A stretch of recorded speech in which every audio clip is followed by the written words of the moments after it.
이 시간 하나님의 은혜의 말씀이 우리의 심령 가운데 함께 하시기를 주의 이름으로 축복합니다.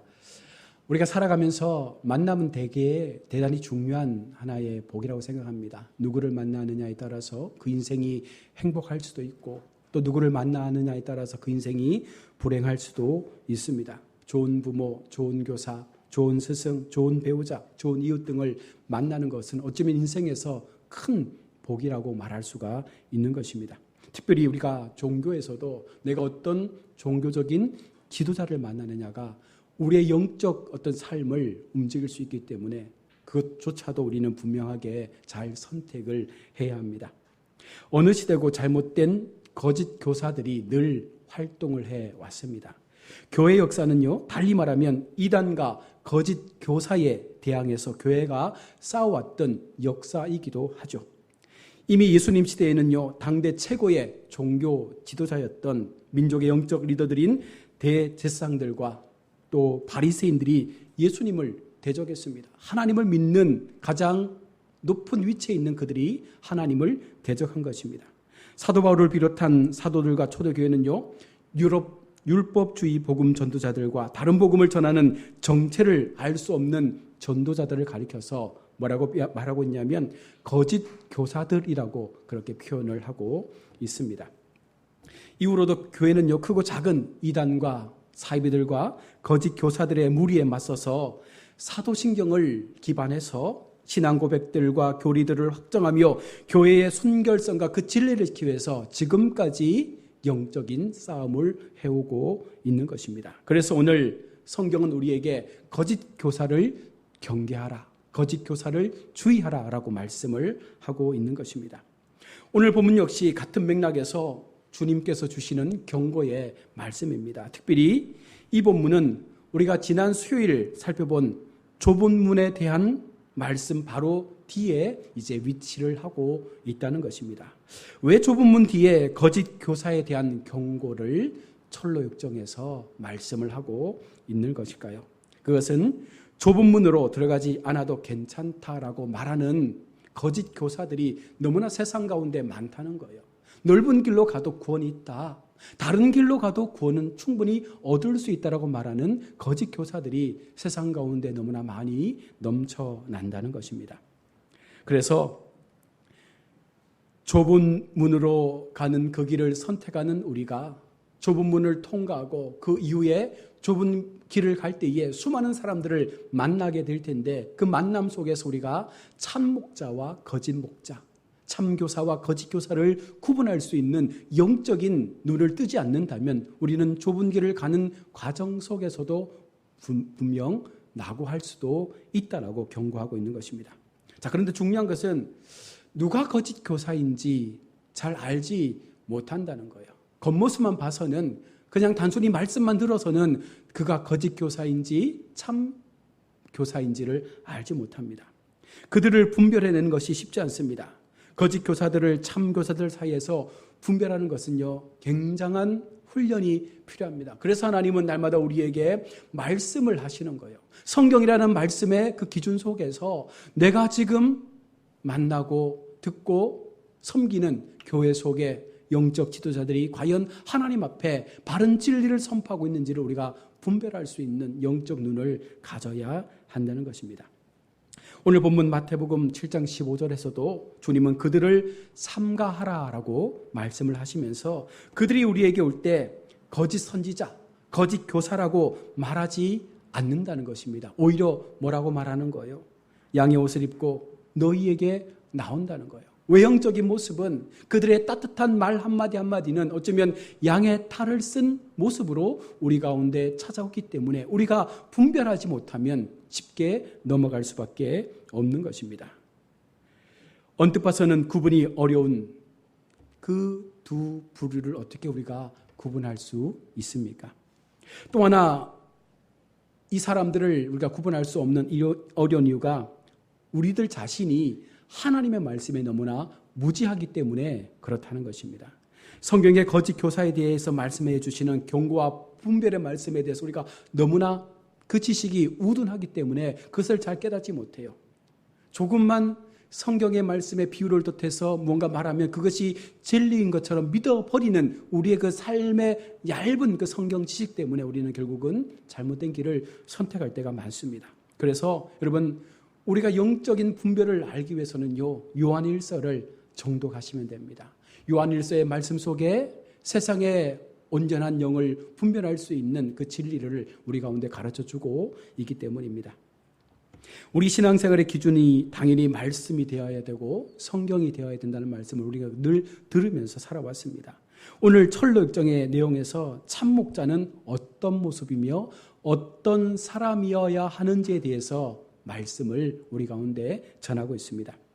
크리처는 좁은 문을 떠나 부지런히 길을 가던 중에 해석자의 집이라는 곳에 이르게 됩니다. 그리고 집 앞에서 여러 차례 문을 두드립니다. 그러자 어떤 사람이 나와서 그 크리처를 맞아주죠.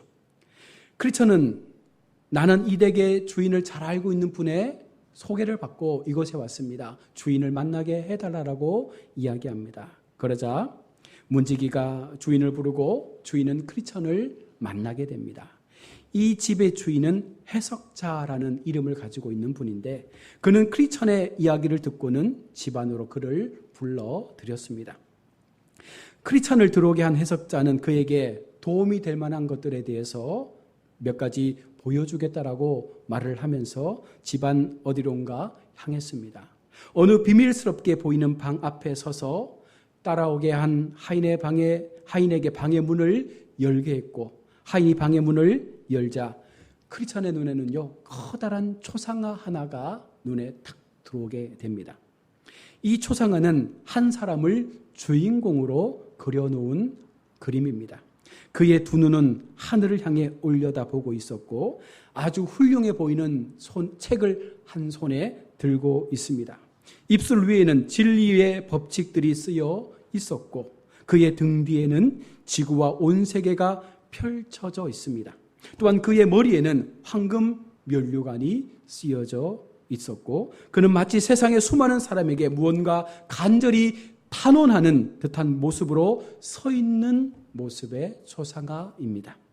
이 초상화가 무엇을 의미합니까? 라고 크리처니 해석자에게 묻습니다. 그러자 해석자는 이 초상화의 주인공은 매우 귀한 분인데 이분은 자녀를 낳을 수 있고 해산의 고통을 알고 있으며 낳은 자녀를 스스로 기를 수 있는 분입니다.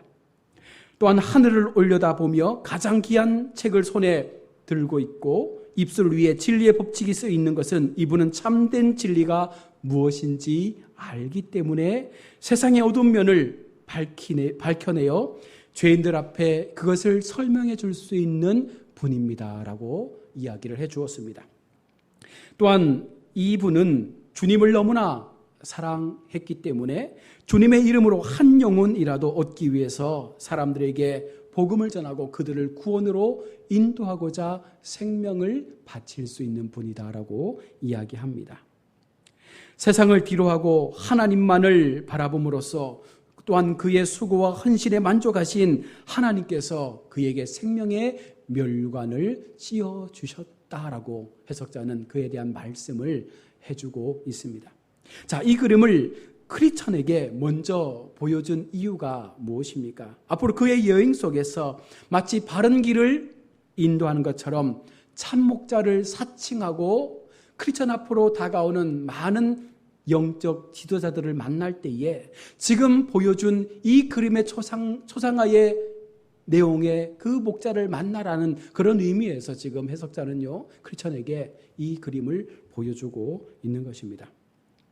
해석자의 말대로 크리처 앞길에만 거짓 교사, 거짓 선지자, 악한 목자가 우리 가운데 있겠습니까? 아마 저와 여러분의 삶에도 만나는 수많은 관계 속에서 어쩌면 이처럼 우리를 악한 길로 인도하는 악한 지도자가 있을 수도 있다는 것입니다. 양의 탈을 쓰고 우리에게 접근해서 우리의 영적인 부분을 무너뜨리려고 하는 그와 같은 사람들이 분명 있을 것입니다. 따라서 우리는 거짓 교사와 참 교사, 거짓 목자와 참 목자를 분별할 수 있어야 합니다. 그 점에서 주님이 주시는 첫 번째 분별 기준이 바로 좁은 문이라고 말씀을 합니다.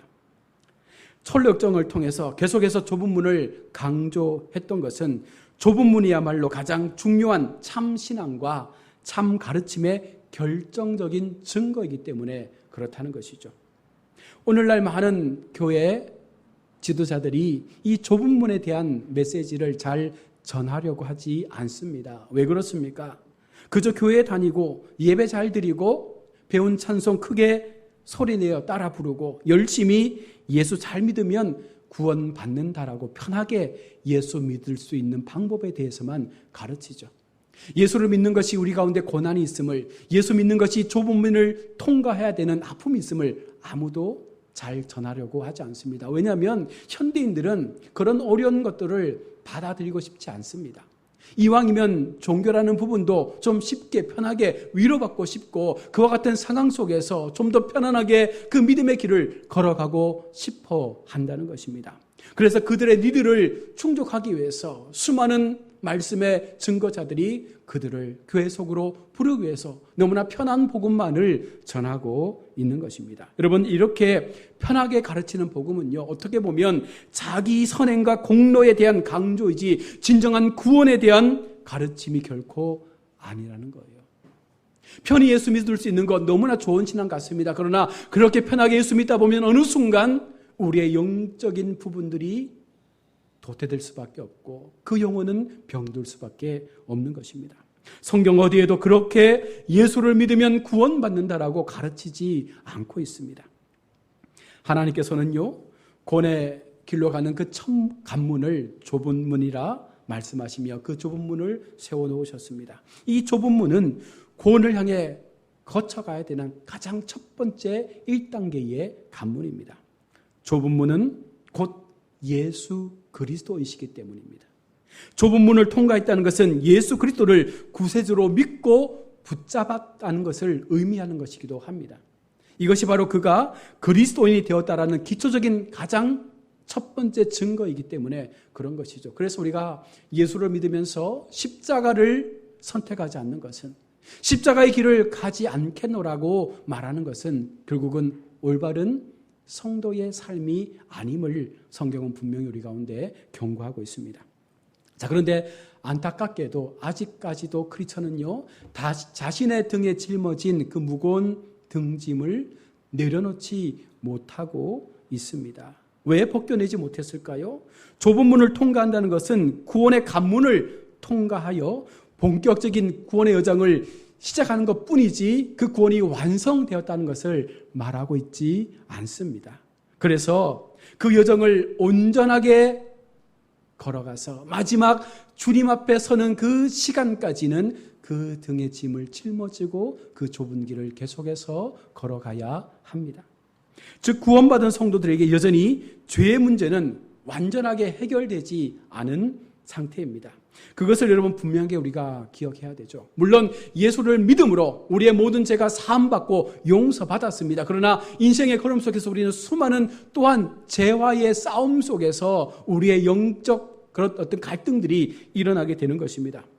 주님은 나의 구세주가 되시고 하나님을 향하여 두려움 없이 나의 하나님이라 외치며 나의 삶에 성령의 열매가 구원받은 성도의 열매가 맺히고 있는데도 불구하고 우리가 수시로 이쪽 저쪽으로 치우치기도 하고 넘어지기도 하고 자빠지기도 하는 것은 무엇 때문일까요? 바로 죄의 문제를 앞에 놓고 진지하게 씨름하고 기도하며 배우고 그것을 가지고 하나님 앞에 계속해서 갈등하며 엎드려야 한다는 것을 반증해 주는 것입니다.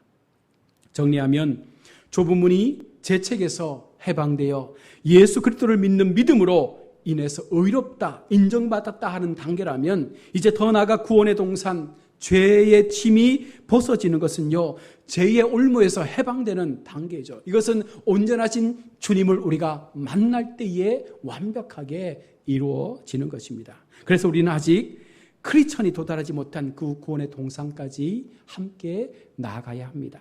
거기까지 나아갈 수 있도록 가르쳐주고 격려하는 사람이 바로 해석자입니다. 크리스천이 만나는 해석자는요, 바로 성령님을 의미하고 있습니다. 성령께서 성도에 나아갈 길을 알려주시고 가르쳐주시고 깨우쳐주시고 그렇게 우리를 성장시켜주는 그 단계로 해석자는 우리를 이끌어 간다는 것입니다.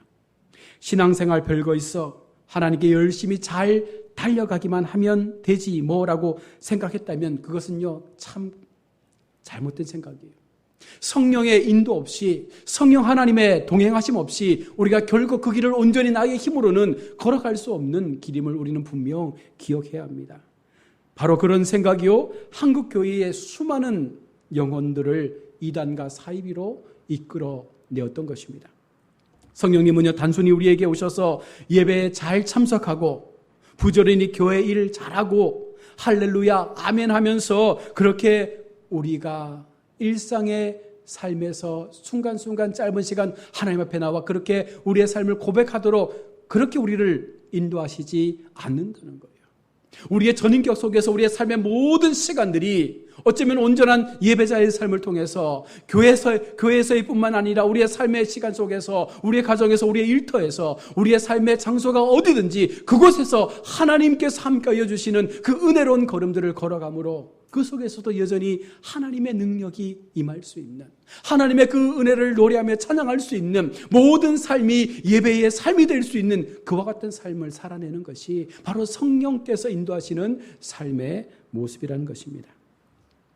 성령께서는요 우리의 삶과 신앙을 지도하시고 바른 길을 제시하시고 이끄시고 격려하시고 때로는 책짓질하시는 분입니다.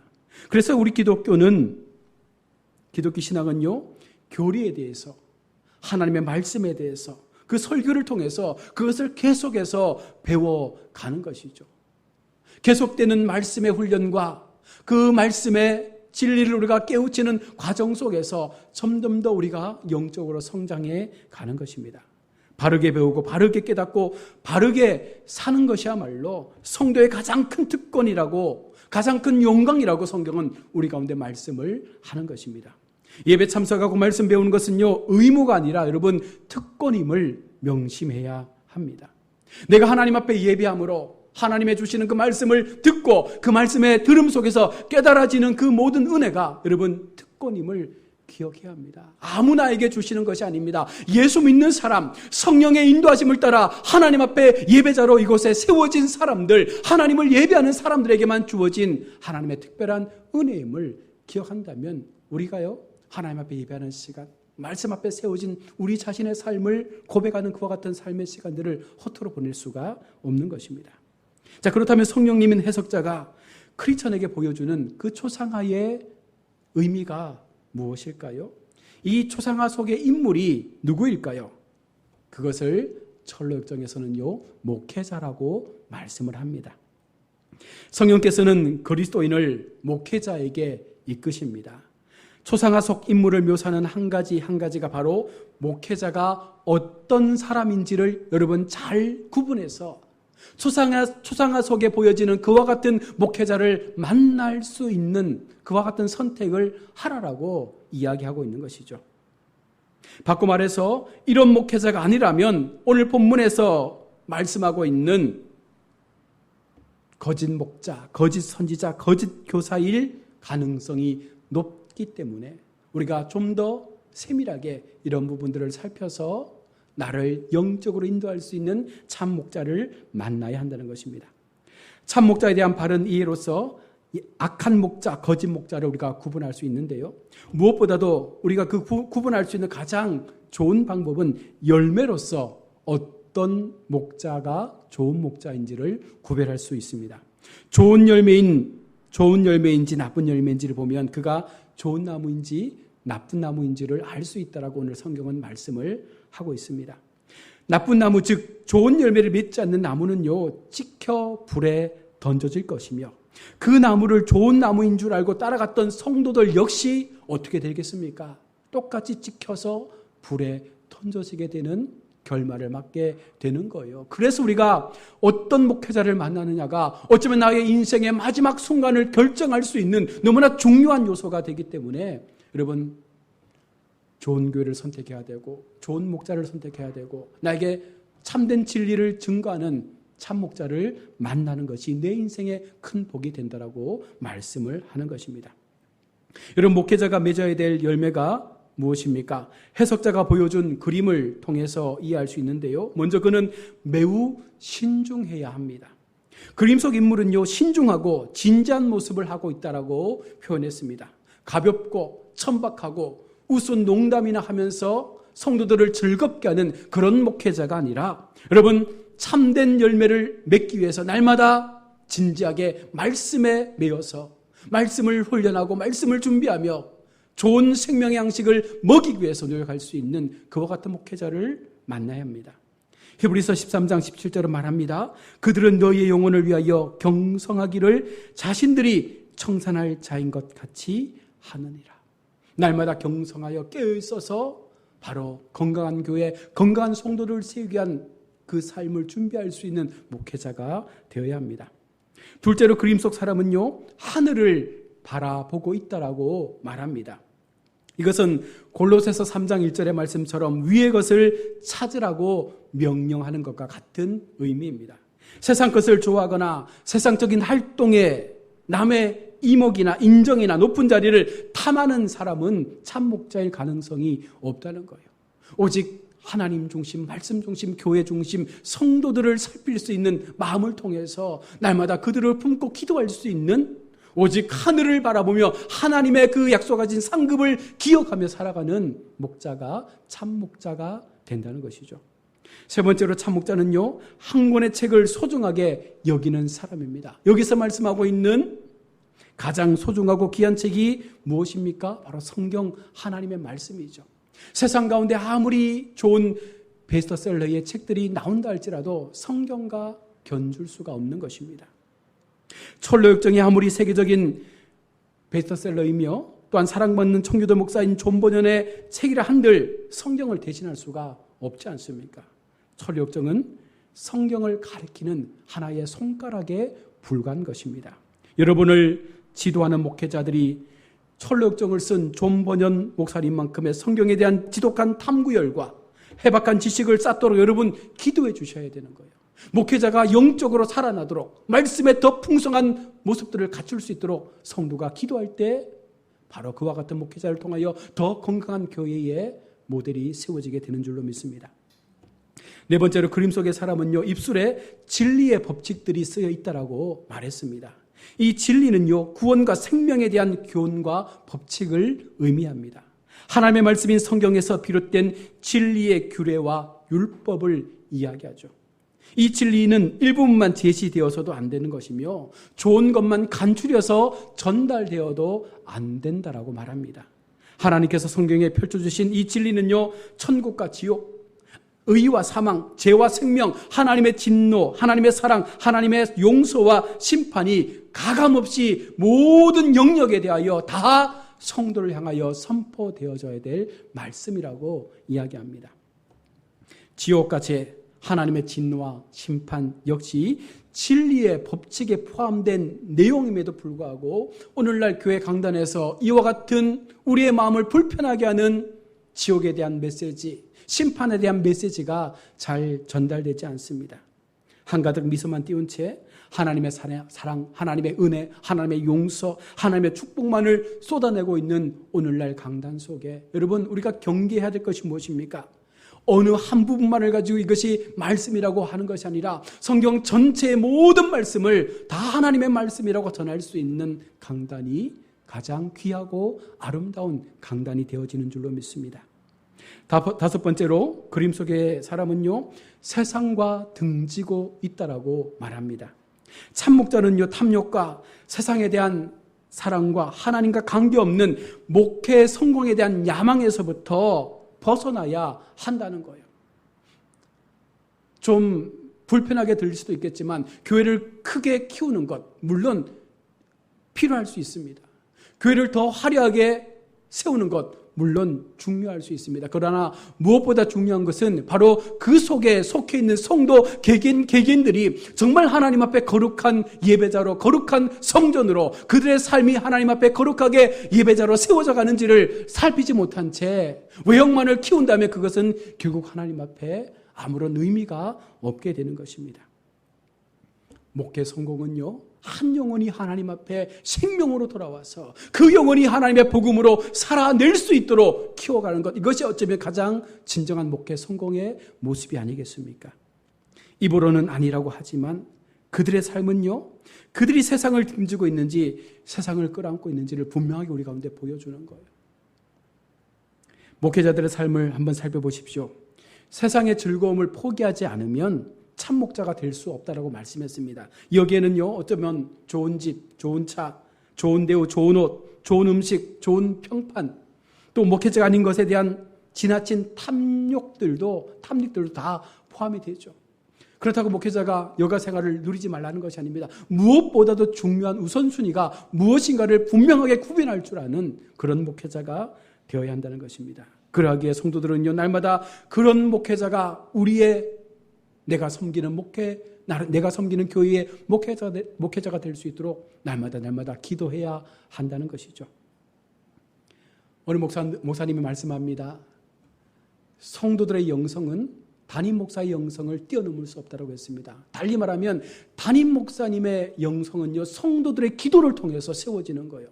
성도들이 날마다 얼마나 목사를 위해서 기도하느냐에 따라서 그 기도의 시간들이 많아지고 그 기도의 시간들이 깊어질수록 담임 목사의 영성은 높아지게 되죠. 그러면 그것을 통해서 말씀을 전달받는 성도들은 더욱더 함께 성장해 가는 것입니다.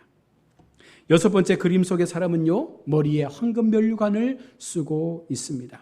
디모데후서 4장 6절과 7절의 말씀을 우리가 알고 있죠. 나는 선한 싸움을 싸우고 나의 달려갈 길을 마치고 믿음을 지켰으니 이제 이후로는 나를 위하여 의의 면류관이 예비되었느니라.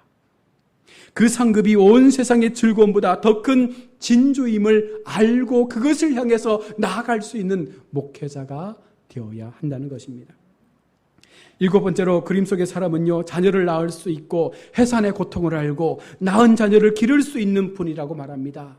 이 말씀은요, 거듭남, 다시 말해서 즉 한 영혼을 회심시키고 그를 성령으로 이끌어내어서 자신의 체험과 말씀을 통해 그 또한 하나님을 체험하고 영적인 삶으로 나아갈 수 있도록 인도할 수 있는 리더십을 가진 목회자를 말하는 것입니다.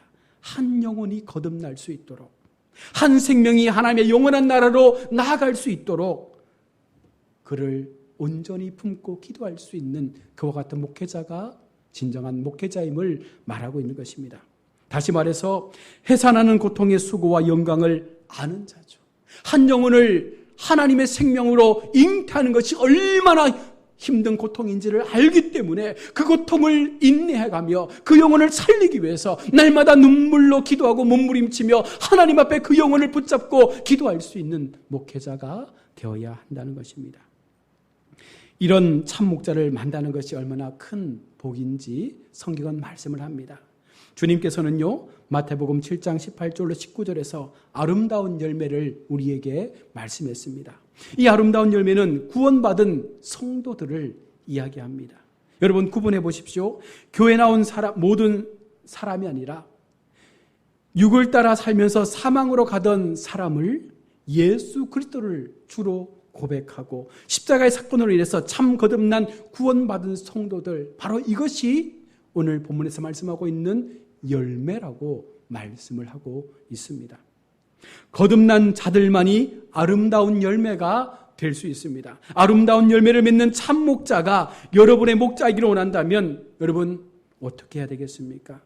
손 놓고 우리 목사님 알아서 잘 하시겠지, 잘 교회를 세워가시겠지, 그렇게 방관자가 되어서는 안 된다는 것입니다. 함께 참여하고 함께 기도하고 함께 몸부림치고 함께 그 자리에서 기도할 수 있는 그와 같은 동력의 삶을 살아갈 수 있을 때 교회는 더욱더 든든하게 세워져 가게 되는 것입니다.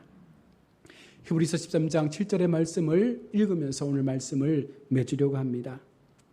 너희 인도하는 자들에게 순종하고 복종하라. 그들은 너희 영혼을 위하여 경성하기를 자신들이 청산할 자인 것 같이 하느니라. 그들로 하여금 즐거움으로 이것을 하게 하고 근심으로 하게 하지 말라. 그렇지 않으면 너희에게 유익이 없느니라.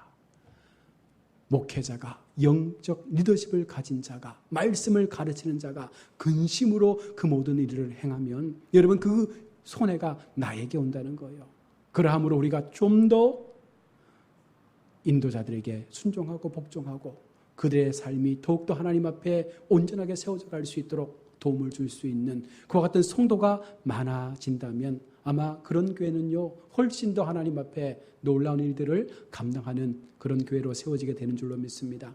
여러분, 우리 모두는요 좁은 문을 통과했습니다. 예수 그리스도를 나의 구주로 영접했고 그분이 나의 소망이 되심을 고백했습니다. 이제 그 주님과 함께 우리는 좁은 길의 여정을 걸어가야 합니다. 마지막 하나님 말씀하시는 거룩한 동산에 이를 때까지 우리는 십자가의 길을 걸어가야 합니다. 그 속에서 수많은 사람들을 만나게 되고 그 만남 속에서 우리는 거짓과 참을 구분해내야 합니다. 그것은 결국은 말씀을 통해서 참 진리를 통해서만이 가능하기 때문에 날마다 말씀의 훈련을 행하시고 날마다 기도의 훈련을 통해서 우리의 삶이 하나님이 말씀하시는 거룩한 만남의 복을 누림으로 우리 인생 마지막 그 순간에 하나님 앞에 생명의 면류관을 우리 모두 함께 쓸 수 있는 그와 같은 삶의 시간들을 걸어가시기를 주의 이름으로